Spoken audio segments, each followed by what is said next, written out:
I'm Jeff Tidball of Atlas Games. Today, Seppi, Travis, and Stacy will help me teach you Cursed Court. In Cursed Court, you play as minor nobles looking to increase your station over the course of 3 years.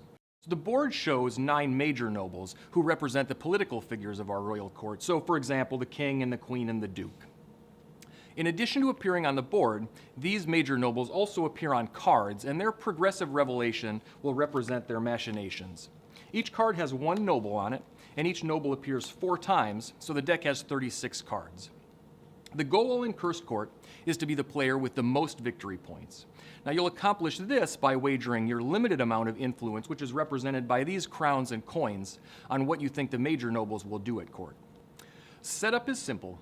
Each player takes the crowns and coins of their color, will shuffle the deck, and then deal a face-down card between each pair of players. You can look at the card to your left and the card to your right. Each of these cards is hidden information that you share only with the adjacent player on that side of you. So you know what the 2 cards next to you are, but the cards between the other players are hidden from you. Then we randomly determine who will go first, and we're ready to play. The game is 3 years long. Each year consists of 4 seasons: spring, summer, autumn, and winter. So we'll start each season by turning up the top card of the deck and placing it next to the board. So we'll put this card in a grid that matches the positions of the nobles on the board, and that will help with scoring at the end of the year. For example, the merchant is on the top center of the board, so merchant cards will always go in the top center of the grid that we're building. Once we flip the top card, we'll go around the table placing wagers, starting with the player who has the first bet marker. Each bet is represented by a crown. You can place 2 kinds of bets. Now the first kind is placed directly on one of the nobles. If you bet on a noble, you're betting that 1 or more copies of that noble card will appear by the end of the year. And since we already know that at least 1 merchant card is going to be present, that's a very safe bet. The second kind of bet is placed on sets of nobles, and each one of these white scrolls on the board is a bet that some combination of nobles will appear by the end of the year. So Seppi bet on the opera, and you can see from the mini board down at the bottom there that the opera consists of the courtesan, merchant, priestess, and queen. And so for that bet to pay off, all 4 of those nobles will have to appear at least once in the grid by the end of the year.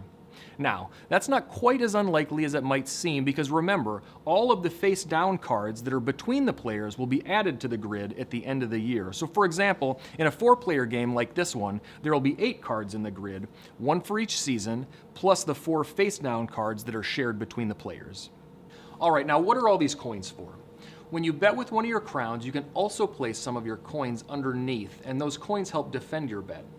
The reason you need to defend your bets is that there can only be 1 bet on each location, and players can bump each other off of them. So to bump another player, you have to at least double your opponent's bet. So if I want to take over Travis's bet on the ritual, I have to use at least 8 of my coins to double his bet. If you bump someone's bet, they get their crowns and coins back, and they'll get a chance to put them somewhere else. So if I bump Travis there, he gets all of his pieces back. Now it's important to keep in mind that the coins only help defend your bets. They don't help you score more points. A bet with no coins is worth the same number of points as one with 10. The season can't end until everyone has placed the correct number of bets. Now in spring, that is 1 bet from each player. Summer it's 2, autumn is 3, winter is 4. Now since Travis doesn't have a bet on the board anymore, he needs to place another one. Now if he bumps one of us with that bet, then whoever gets bumped will have to place another bet. So we'll just keep going around the table until everyone has exactly 1 bet on the board. Once that happens, we can go on to summer. So once we're ready to continue, the first bet marker is passed to the next player, and we'll begin the new season with a new face-up card. Cursed Court has simple rules but deep gameplay. Here are some considerations as you play. You can gain an edge by figuring out what the other face-down cards are. Your opponents will bet on their own interests, which gives you an idea of what those hidden cards might be. On the other hand, bluffing is a thing. You can throw people off of what is actually going on with cheap, effective bets. Since players' wages stick around, ill-informed bets made in response to effective bluffs continue to give an advantage throughout the whole year. Because everyone has the same limited number of 20 coins, and because you have to double an opponent's stack to bump them off the board, choosing when to place a decisive wager is crucial to play. An 11-coin wager can't be doubled, but if you make such a huge bet, early in the year, you'll limit yourself later in the year. And if you commit to a bet before you know for sure it will pay off, you can cripple yourself in the late seasons. If you wait too long to move on a bet that you feel strongly about, you may discover that you have too few coins to bump off even a relatively weak bet by your opponents. Count how many chips the other players have left in order to try and make an unbumpable bet with fewer than 11 coins. Don't overlook the constantly changing stack sizes of your opponents. Someone who's bumped off the board may have more coins later than they have now, so it's hard to be totally sure. These strategies are a great place to start, but let us know what else you come up with. Once we've played all 4 seasons, everyone will have 4 wagers on the board and we can score the year. So first we add all of the face-down cards to the grid. Then we score each wager based on which major nobles appeared this year and how many times. Bets on nobles score points based on how many copies of that noble appeared this year. So for example, this bet on the merchant will score because at least 1 copy of the merchant appeared. The number of points that are scored depends on how many copies of that noble appear in the grid. So this bet on the jester scores 1 point because 1 copy of the jester appeared. But the bet on the sorceress scores 2 points because 2 sorceresses showed up. And so on. So points are tracked on the victory point track at the edge of the board.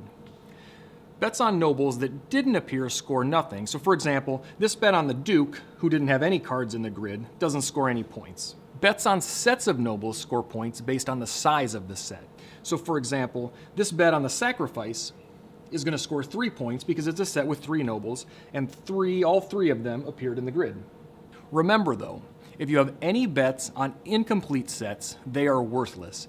And it's super important to understand that the number of coins on a bet has no bearing on how many points that wager scores. Coins only defend your bets, they never help you score more points.